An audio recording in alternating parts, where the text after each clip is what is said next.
নমস্কার, আপনারা দেখছেন রূপম টিভি।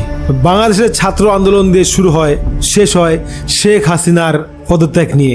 শেখ হাসিনা দেশ ত্যাগ করেছেন, ভারতে আশ্রয় নিয়েছে। এই মুহূর্তে অন্তর্বর্তীকালীন সরকার চলছে, মোহাম্মদ ইউনিস তার প্রধান। ছাত্র যুবকরা বিভিন্ন দায়িত্বে রয়েছেন, তারা দেশ কিভাবে চলবে তারা পরামর্শ দিচ্ছেন। এদিকে বিএনপি কি করে ক্ষমতায় আসবে তার একটা প্রক্রিয়া চালাচ্ছে। এরকম একটা পরিস্থিতির মধ্যে বিএনপি, জামাত, ছাত্র সকলে মোহাম্মদ ইউনিস পর্যন্ত চাইছে শেখ হাসিনাকে ভারত থেকে তুলে নিয়ে এসে ফাঁসিতে ঝোলাবে বা তাকে বিচার করবে। ভারতের ওপর প্রতিনিয়ত দবাব দিচ্ছে বাংলাদেশ।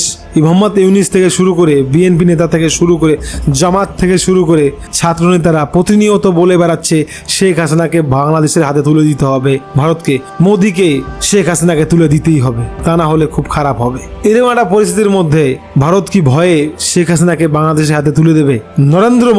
নরেন্দ্র মোদি যাকে ভয় পায় গোটা বিশ্ব, তাকে ভয় দেখাচ্ছে বাংলাদেশ। 5 ঘন্টা সময় লাগবে বাংলাদেশকে খতম করতে নরেন্দ্র মোদির। সে নরেন্দ্র মোদিকে ভয় দেখিয়ে লাভ আছে? ভারত পরিষ্কার জানিয়ে দিয়েছে অন্তত 45 দিন শেখ হাসিনা ভারতেই থাকবে, কোথাও যাবে না। শেখ হাসিনা কোথায় যাবে এটা তার ব্যক্তিগত ব্যাপার, কিন্তু আপাতত 45 দিন শেখ হাসিনা ভারতেই থাকবে। বিশ্বের যত বড় ক্ষমতাই হোক, শেখ হাসিনাকে ভারত থেকে নিতে পারবে না যদি শেখ হাসিনা 45 দিন ভারতে থাকতে চায়। কারণ শেখ হাসিনার কাছে কূটনৈতিক পাসপোর্ট রয়েছে। ভারত এবং বাংলাদেশের মধ্যে একটা চুক্তি হয়েছিল, তাতে কূটনৈতিক পাসপোর্ট যাদের রয়েছে তারা ভারতে 45 দিন থাকতে পারবে, যে কোনো ভাবে, যে কোনো মুহূর্তে।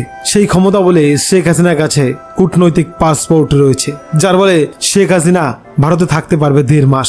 তারপর সে কোথায় যাবে তার ব্যক্তিগত ব্যাপার। শেখ হাসিনা যখন দেশ ছাড়েন, ভারতের কাছে তৎকালীন একটা চিঠি লিখেছিলেন, অনুমতির ভিত্তিতেই শেখ হাসিনা ভারতে এসেছে এবং 1.5 মাস ভারতেই থাকবে। শেখ হাসিনার একটা চুলও কেউ বাঁকা করতে পারবে না যতক্ষণ সে ভারতে রয়েছে, মোদির গ্যারান্টি। তো যাই হোক, আপাতত শেখ হাসিনা নিয়ে যতই লাফালাফি করুক বাংলাদেশ, মোদি কিন্তু শেখ হাসিনার গায়ে এতটুকু টাচ করতে দেবেন না কোনো শক্তিকেই, যে কোনো শক্তি সেটা।